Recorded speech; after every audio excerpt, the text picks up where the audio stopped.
watching YouTube less. Not because it's your duty precisely, because that's the proper way to live. You know, if you take people, and I've told you this, what that deserves to be recognized. And so you're adventurous, you want to make a mark, you bloody well better learn how to write. Because if you learn how to write, well, then you can think and you can communicate your thoughts. So not only are you deadly strategically, you become extremely convincing. And then you can go and do anything you want and no one will stop you. And that's never told to people. And I don't really understand why. You know, you hear the pen is mightier than the sword, which is just a cliche unless it's fleshed out. For it. And you have your routines that you go through every day. Well, those probably constitute 50% of your life. And people think, well, they're mundane, I don't need to pay attention to them. It's like, no, that's exactly wrong. The things you do every day, those are the most important things you do, hands down. Well, there isn't anything better to have than a problem that's worth wrestling with in the back of my mind. Attention, for example, is mediated by unconscious forces. And you know that perfectly well. Regulate your habits.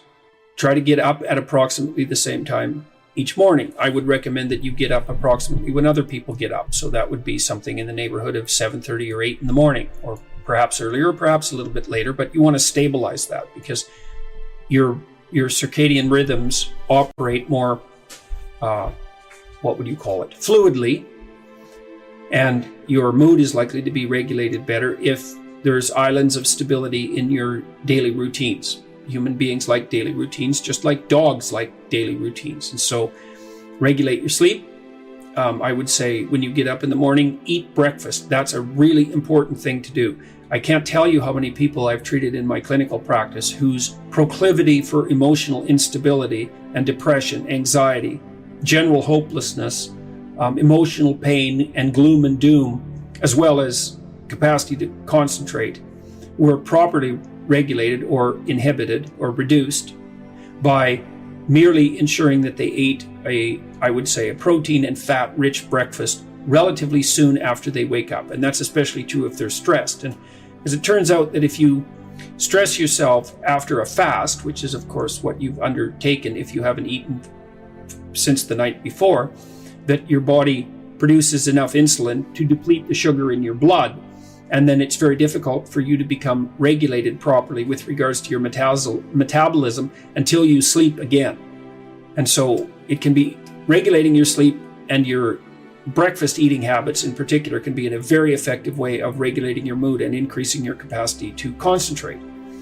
The other thing I would say is that scheduling your time is also extraordinarily useful. And so I can tell you a little bit about how to use schedules effectively. You should develop a long-term plan. So you have to set up your long-term vision. And then I would say once you set up that vision so that you know how to orient yourself, then you should start designing your days. And you can do that very effectively with a calendar like Google Calendar. Many people say, well, I hate using a schedule or I hate using a calendar. What you're doing is using the calendar as an external tyrant that's telling you what you should do if you were going to be a conventionally good person each day. So you load yourself up with arbitrary responsibilities. But that's not really how you should use a schedule. What you should use a schedule to do is to design the day that you would most like to have. And obviously that's going to include accepting some responsibility and undertaking to make progress on those things that you have to make progress on to keep your life from collapsing into chaos. But it should also mean that you schedule in activities that make you actually want to have that day. And so if you're using a schedule properly, that it can be your friend. And that can also be something that can increase your capacity to concentrate. And then I would say, well, if you're very scattered, then you can start to train yourself. You might say, well, I need to learn to read without distraction. So maybe what you do, you say, okay, well, for the next week, I'm going to read 10 minutes a day, and I'm going to try to limit the distractions. And if you're successful at that, then you could try 12 minutes a day. And if you're successful at that, you could try 15 minutes a day. And the trick is to set a goal for yourself that is slightly beyond your current level of performance, enough to be challenging, enough to be worthwhile if you accomplished, but not so difficult that you're likely to fail. And then practice incrementally, day by day, trying to inculcate the habits that you want to inculcate. And assume that it'll take you a number of months or even a number of years in order to become very fluent at the habit. The important thing is to start improving incrementally, because incremental improvement pays off like compound interest. There's always people out there who are doing far better than you on pretty much anything you want to imagine. And if all you're doing is seeing yourself in their reflected light, let's say, then it's going to be pretty damn dismal. But it's not a good comparison because, well, first of all, there's danger in just comparing yourself to others, period, because they're not you. And God only knows what struggles they had to undertake to get to where they were, or what burdens they're currently carrying that you're not aware of. But you can certainly contrast yourself with yourself. And that's a lot better. It is the only way. Well, it's also the only way of really measuring anything approximating proper improvement. You can actually tell when you're a little better than you were yesterday. Right. And you can actually do that. That's another thing that's so interesting about it, is that you can actually make yourself a little better in some way, pretty much, well, I don't know if it's at every moment, but you can certainly do it every day. Be careful who you share good news with, because you want to share good news with people who are going to be genuinely happy for you, and be careful who you share bad news with, because that's equally tricky. You want someone who will listen to you when you're having trouble and allow you your grief. Beauty calls people to their higher being, I would say, and to make friends with beauty is to introduce yourself very carefully to one of the mysteries of life that make it worth living. There's never been a better time for the majority of people to be alive, and the future, although we're vulnerable and terrible things can always happen to us, it's hard to make a case that the future doesn't look comparatively positive. We're becoming extremely technologically sophisticated, and the world is changing at an incredibly rapid rate, and the only way we're going to be able to manage that in a positive way is if each of us, or as many of us as possible, are capable of making wise and careful and truthful decisions. And if we do that, then maybe things can continue to improve.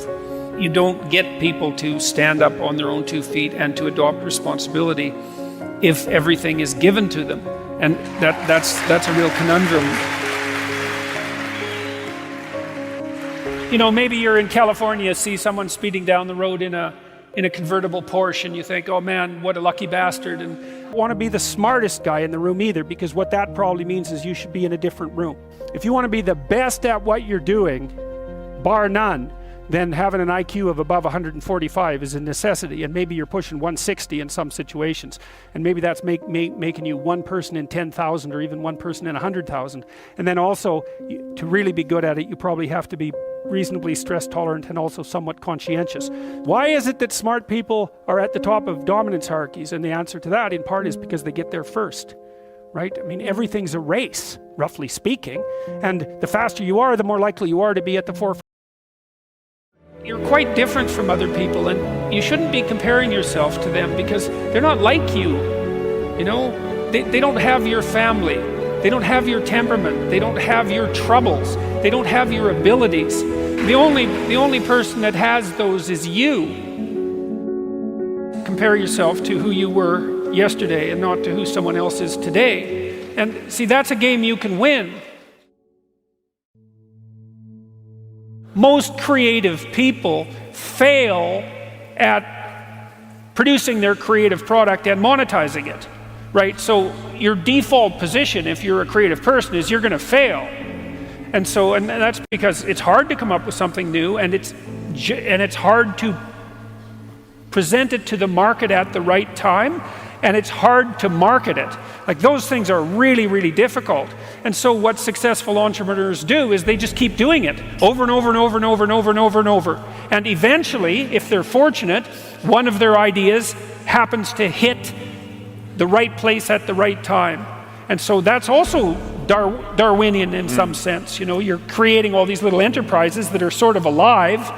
They're run by people, after all. And even if your idea is good, that doesn't mean it will be successful.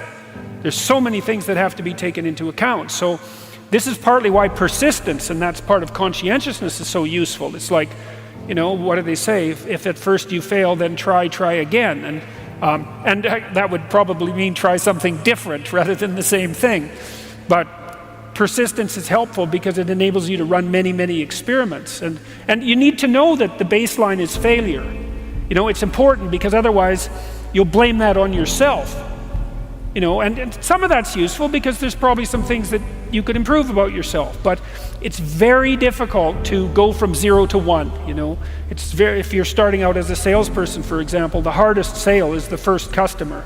And then, you know, they get easier with each additional customer. Be careful who you share good news with, because you want to share good news with people who are going to be genuinely happy for you. And that's one way that you can identify those people who are truly on your side. Be careful who you share bad news with, because that's equally tricky. You know, you want someone who will listen to you when you're having trouble and allow you your grief, especially if it's a consequence of something tragic, and who won't try to one-up you, you know, because often when you're talking to people, they'll be thinking about what they have to say that's worse, and that's not helpful if you need a listening ear. Make one room in your house as beautiful as possible. I talked a lot already about the necessity of cleaning your room, which is, you know, in some sense a foolish piece of advice because it seems so obvious, but it's not obvious at all. And you'll find if you try it, especially if you're in a household that's not very functional, that you'll encounter obstacles that you couldn't imagine existed while you're trying to put your life in order. And you can take your surroundings beyond order and move towards beauty, and that's unbelievably useful. There's this saying that says, tough times produce strong men produce good times produce weak men produce tough times. Yes. If that's the truth, which phase are we in today? Well, if you think about it historically, you have to say that we're in good times.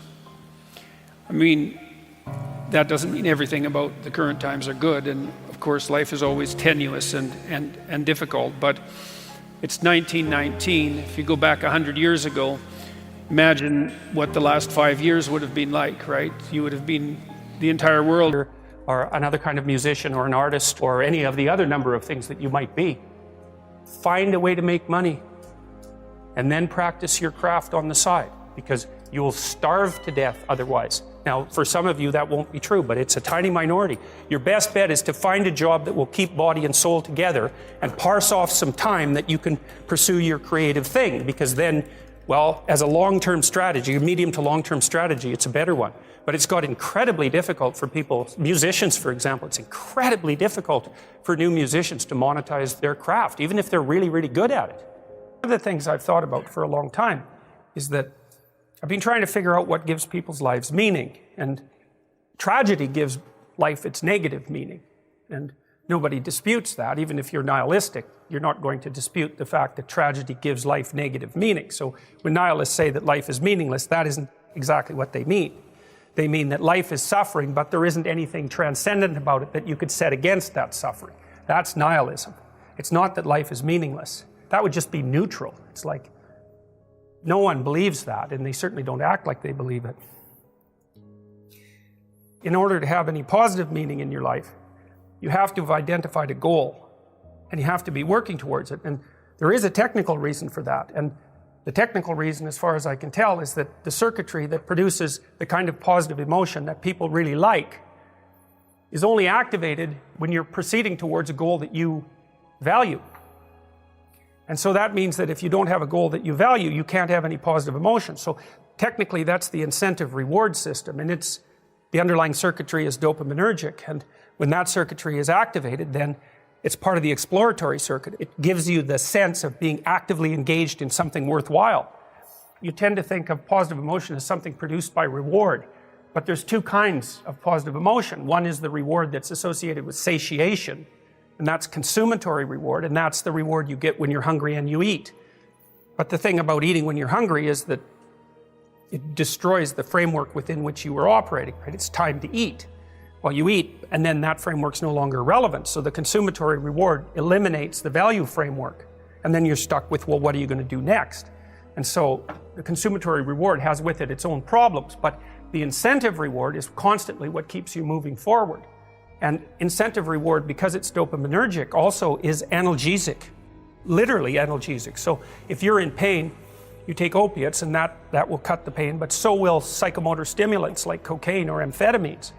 And so it's literally the case that if you're engaged in something that's engaging and you're working towards a goal, that you're going to feel less pain. And you can see this happening with athletes who, they'll break their thumb or something, or maybe sometimes even their ankle, and they'll keep playing the game. Of course, afterwards they're suffering like mad, but the fact that they're so filled with goal-directed enthusiasm means that, well, the pain systems are in some sense shut off. So that's an interesting thing, because then you could imagine, I might say, well, how happy are you that you've made a certain amount of progress? And if you think about it, what you'd say is, well, it depends on how much progress and in relationship to what. So hypothetically, you're going to be happier if you've made quite a bit of progress towards a really important goal. And then you have to think through what it means for a goal to be really important, because that's not obvious. Now, you could say, you're in this class and you're listening to some information, and maybe there's two reasons for that. You might find the information interesting per se, but let's forget about that for a minute. You need to listen to the information so that you can do well on the assignments, so that you can do well in the class. You need to do well in your classes so that you can finish up your degree. You need to finish up your degree so that you can find your place in the world. You need to do that so that you're financially stable and maybe you can start a family and have a life, and that's all part of being a good person, something like that. And so that's a hierarchy of goals, and you might say that being a good person would be the thing, however vaguely thought through, that's at the top of that hierarchy. And then when you're doing things that serve that ultimate purpose, then you're going to find those more meaningful, and that meaning is actually produced as a consequence of the engagement of this exploratory circuit that's nested right down in your hypothalamus. It's really, really old. It's as old as thirst, and it's as old as hunger. It's really an old system. And so you want to have that thing activated. I mean, at least from well, it isn't only from a hedonic point of view. It isn't a matter of being happy. It's the wrong way of thinking about it. It's much more complicated than that. The problem with the hedonic route, so the pursuit of pure happiness, let's say, is that what makes you happy in the next minute might not be something that will make you happy in the next hour. Well, you know that. There's this comic, what's his name? They called him King of the One-Liners. He talked about drinking wine. He said, don't you know that's going to cause a hangover? And he said, yeah, at the end, but the beginning and middle are excellent. And so that's really the problem with hedonism, right? Is that to pursue something that makes you happy in the immediate present risks sacrificing your, well, many things, but at least, let's say, your hedonism in the medium to long term. And of course, that is one of the major problems with drug use. And alcohol is a really good example of that, because whatever hedonic kick you might get from it that moment at night, you're going to pay for almost completely, or maybe even more so, because the next day you're much more jittery and anxious. And that's a direct consequence of withdrawing from the drug. So when you have a hangover, you're in alcohol withdrawal. So that's how fast you get, roughly speaking, addicted to it. And so if you take another drink when you're hungover, it'll cure it. But it's not a very useful cure, because all you do is push the inevitable hangover one more step into the future. And so part of the problem with the hedonic answer is happy when? Exactly, and over what period of time? And also, who's happy? Because maybe something makes you happy but makes your family miserable. Now, you could say, well, I don't care, but you do care if you have to live with your family, because they're going to take it out on you. So the impulsive hedonism, which is also fostered, say, by positive emotion, it tends to put people into a state of the pursuit of short-term hedonism. It's not a good medium to long-term solution. I actually think that's why people evolved conscientiousness, right? Because conscientiousness is not happy. Conscientious people aren't conscientious because it makes them happy. We're starting to think that they're conscientious because they actually feel terrible if they're just sitting around doing nothing. And so it's a way of staving off the stress that's related to enforced leisure, something like that. If you know industrious people, some of you are industrious. Some of you will have industrious parents. They just can't sit around and do nothing. They have to be working. They don't feel good unless they're working. So one thing about conscientiousness is that it involves continual sacrifice, right? You're doing difficult things in the present, hypothetically, to make the future better. But that's not driven by hedonism by any stretch of the imagination. And conscientiousness is actually a pretty good predictor of long-term life success in stable societies. Because there's also no point in being conscientious and saving things up and storing things if a bunch of thugs are going to just come in randomly and take it all away. So conscientiousness actually only works intelligently in societies that have some medium to long-term stability. You know, because you can get wiped out by hyperinflation too, because hyperinflation kills off the conscientious people. The people who accrue debts are thrilled when hyperinflation kicks in because it wipes out their debts. But of course, those debts are the things they owe to people who were conscientious enough to save.